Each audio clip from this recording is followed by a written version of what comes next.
ارے بھائی مولانا توقیر رضا کو لے کر ایک بہت بڑی خبر نکل کے آ رہی ہے۔ بریلی شریف کے جو مولانا توقیر رضا آپ جانتے ہوں گے، علم محمد کو لے کر جو مسئلہ ہوا تھا اور اس کے بعد میں وہ گرفت میں ہے، لیکن آج تک ان کی کوئی ایسی خبر نکل کر نہیں آئی ہے۔ لوگوں نے جھوٹ بتیرے بلائے کہ بھائی ایسا آپ چھٹنے والے ہیں، ایسا ہونے والا ہے، لیکن ایسا کچھ نہیں۔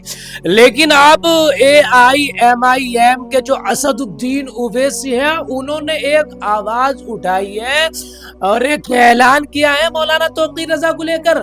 جو لوگ اسد الدین اویسی سے محبت کرتے ہیں، اسد الدین اویسی کو پسند کرتے ہیں، چاہے پسند نہیں کرتے، میرے پیارے اگر ویڈیو شروع کرتے ہیں تو جانکاری پوری لے کر جائیں، کیونکہ آج اس ویڈیو کے اندر اسد الدین اویسی کے چہرے کا ہم پردہ ہٹانے والے ہیں، ان کا نقاب ہٹانے والے ہیں۔ آپ کو پتہ چلنے والا ہے کہ حقیقت میں اویسی کیسا انسان ہے۔ اب جو کیونکہ اویسی کا یہ معاملہ ہو چکا ہے اس بار الیکشن کے اندر جو یوپی کے اندر ہونے والا ہے، بھائی اویسی کی چرچے کیے جا رہے ہیں، لوگ پنچایت سے لگا رہے ہیں، لوگ کہہ رہے ہیں نہیں جی ہم اویسی کے ساتھ جائیں گے۔ زیادہ تر لوگ یہ کہہ رہے ہیں، یہاں تک کام کر رہے ہیں لوگ کہ کہیں اگر سبھا ہو رہی ہے اسد الدین اویسی کی، کہیں ان کا بھاشن کیا جا رہا ہے، تو بھیا اسد الدین اویسی کے پہلے لوگ جو ہے سڑکوں قریہ بستی بستی نکلتے ہیں کہ بھئی اسد الدین اویسی آنے والے ہیں، آپ تمامی حضرات وہاں پر جائیں، جانے کے بعد وہ ان کی بات کو سنیں سمجھیں۔ آج تک کسی نیتا کے لیے ایسا نہیں ہوا جو اس بار اسد الدین اویسی کے لیے ہو رہا ہے۔ آپ سے یہ بھی پوچھنا چاہوں گا، یہ بھی ضرور بتائیں کہ اس بار اویسی کا جلوہ یوپی کے اندر دکھنے والا نہیں دکھنے والا، لیکن مولانا توقیر رضا جن کے لیے لوگ آواز اٹھانی بند کر دی، جن کے لیے لوگوں نے بولنا بند کر دیا، واقعی ان کے بارے میں اسد الدین اویسی کی کیا سوچ ہے بھائی؟ اسد الدین اویسی نے بولنا بند کر دیا یا کیا آواز اٹھائی ہے یا کیا کہنے والے ہیں، کیا معاملہ ہے میرے پیارے؟ پہلے ویڈیو دکھانے والا ہوں اپنے ایک بھائی کی، جی دھیان سے ویڈیو دیکھیں، اس کے بعد میں کچھ اور حقیقت میں آپ کو بتاؤں گا کہ حقیقت میں مولانا توقیر رضا کو لے کر کون سی خبر نکل گئی ہے، کیونکہ 4-5 دن سے پھر یہ سوشل میڈیا پر وائرل کیا جا رہا ہے کہ جو مولانا توقیر رضا کی ابھی رہائی ہونے والی ہے۔ ہاں مولانا قمر غنی عثمانی کو لے کر یہ خبر نکل گئی ہے کہ 25 تاریخ میں سنوائی ہوگی، اور ہو سکتا ہے اللہ کا کرم ہوا تو بھیا 26 تاریخ کو جو جشن عید میلاد النبی کا دن ہے، ہو سکتا ہے وہ جلوس کے اندر شامل ہو۔ یہ مولانا قمر غنی عثمانی کی پکیا لگی، مولانا توقیر رضا کی کون سی پکی خبر نکل کر آ رہی ہے؟ یار پہلے دھیان سے ویڈیو دیکھیں، اس کے بعد میں حقیقت بتاتے ہیں میرے پیارے۔ توقیر رضا صاحب کے لیے آواز پہلے بھی اٹھائی تھی اور الحمدللہ آج بھی اٹھائی ہے، اور مجھے فخر ہے اپنے لیڈر پہ، مجھے ناز ہے اپنے لیڈر پہ کہ ہمارا لیڈر پہلے بھی بولتا تھا اور الحمدللہ آج بھی بولتا ہے۔ اتنے سمے سے مولانا توقیر رضا صاحب بریلی شریف کے جیل کے اندر ہیں، لیکن ابھی کسی کی زبان سے یہ بات نہیں نکلی کہ مولانا توقیر رضا صاحب کے ساتھ غلط ہوا ہے۔ لیکن ابھی پوڈ کاسٹ میں دیکھا گیا کہ بیرسٹر اسد الدین اویسی صاحب نے جس طریقے سے مولانا توقیر رضا صاحب کے لیے آواز اٹھائی اور آپ نے بولا، اور آپ نے یہ بات بھی کلیئر کر دی اس جگہ پہ کہ میں مولانا توقیر رضا صاحب کے ساتھ کھڑا ہوں۔ اس کی وجہ کیونکہ بیرسٹر اسد الدین اویسی صاحب ہی ہیں اس وقت جو صرف اور صرف بات کرتے ہیں علماء کرام کی، ورنہ کوئی بھی نہیں ہے۔ کتنے مسلم نیتا ہیں یہاں یوپی سے، لیکن اس کے باوجود ان کی زبان پر ایک بار بھی علماء کرام کا نام نہیں آتا۔ کیوں نہیں آتا؟ یہ سوچتے ہیں کہ کہیں ہمارا دامن جو ہے وہ گندا نہ ہو جائے اور جو ہمارے آقا ہیں وہ کہیں برا نہ مان جائے۔ اور یہی وجہ بنی کہ ان لوگوں کے جو حالات ہیں اس طریقے کے ہوتے آ رہے ہیں کہ مسلم نیتا کو بھی مسلمان پسند نہیں کر رہے، اور اسی لسٹ میں لوگ بیرسٹر اسد الدین اویسی صاحب کو بنا کے بیٹھے ہیں۔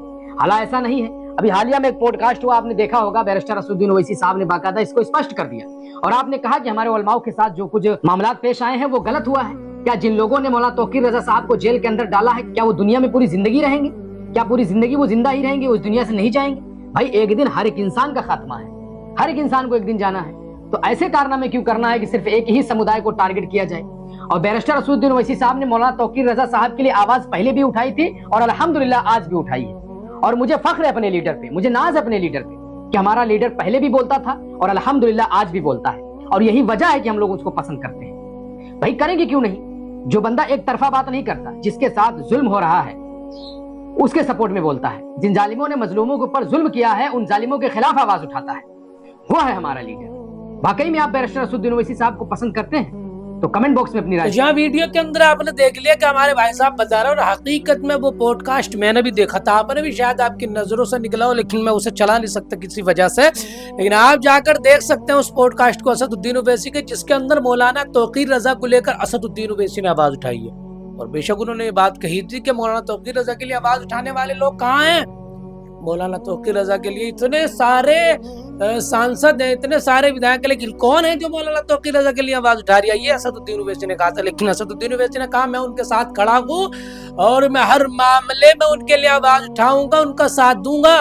یہ حقیقت. اور یہ بھی میں مانتا ہوں کہ اسدالدین اویسی جو ہے مولانا قمر غنی عثمانی کا معاملہ ہو یا جی مفتی سلمان اظہری کا معاملہ مولانا نے نہیں بتایا تھا. بتائیے جو ایک مولانا عرس رضوی کے اندر انہوں نے کہا تھا کہ واقعی حقیقت بات ہے جس وقت مفتی سلمان اظہری کو پکڑا گیا تھا تو رات کی تاریکی میں اسی دن رات کے 11-12 بجے خود اسدالدین اویسی نے ان کے جو پارٹی کے نیتا انہیں بھیجا اور بھیج کے جا کے جائزہ لے کا پتہ نکالو کیا معاملہ ہے کیا نہ. اور انہوں نے جا کر کہا کہ مفتی صاحب ہم ہر معاملے میں آپ کے ساتھ کھڑے ہیں, ہم حق کے ساتھ کھڑے ہیں. تو یہ تو معاملہ صحیح ہے. دیکھو کہ کسی کے ساتھ ظلم ہوتا ہے, زیادتی ہوتی ہے, کسی کے ساتھ کوئی معاملہ ہوتا ہے تو ایک آواز ضرور نکل کے آتی ہے جس کا نام اسدالدین اویسی ہے. اور یہ بھی حقیقت بات ہے, چاہے معاملہ ہندو کا ہو مسلمان کا. میں نے ایک ہندو بھائی کی نئی ریکارڈنگ چلائی تھی آپ کے سامنے, ایک ہندو بھائی نے کال کی تھی, اس نے کہا تھا کہ ہمارا دھرم کے بارے میں ان کا کوئی معاملہ تھا کہ انہیں اس طریقے سے بولا جاتا ہم پسند نہیں کرتے. تو خود اسدالدین اویسی کہہ رہے ہیں کہ اگر یہ بولا جاتا ہے اور یہ تمہارے وہاں پہ پسند نہیں کیا جاتا تو پہلی بات تو میں عہد لیتا ہوں اپنے قوم کے لوگوں سے, میں عہد دلواتا ہوں کہ تمہارے بارے میں کبھی لفظوں کا استعمال نہیں کریں گے. دوسری میں آپ کے لیے آواز بھی اٹھاؤں گا. دوسری ایک اور نے کال کی تھی, اس نے کہا میرے والد اسپتال کے اندر موجود ہے لیکن میرے والد کو نہیں دیکھا جا رہی ہے, آپ بات کریں. اسدالدین اویسی نے فوراً بات کی کہ اس کے والد کو دیکھا جائے, جلدی سے ان کی جو حالات کا جائزہ لیا جائے, ان کا علاج کیا جائے. تو یہ تو معاملہ صحیح ہے. اسدالدین اویسی کی پارٹی کے اندر بہت سارے ہندو بھائی بھی ہیں, لیکن آپ سے میں گزارش کرنا چاہوں گا میرے پیارے, آپ اسدالدین اویسی کے لے کر کیا سوچ رکھتے ہیں ہمارے ساتھ ضرور شیئر کریں, ہمارے ساتھ ضرور رکھیں. اور آپ اگر ہمیں یوٹیوب پہ دیکھ رہے ہیں, چاہے ہمیں آپ فیس بک پہ دے رہے ہیں, حافظ محمد گلفام فیس بک پہ ہمارا یہ پیج ہے, ہمارے ساتھ ضرور جڑ جائیں میرے پیارے.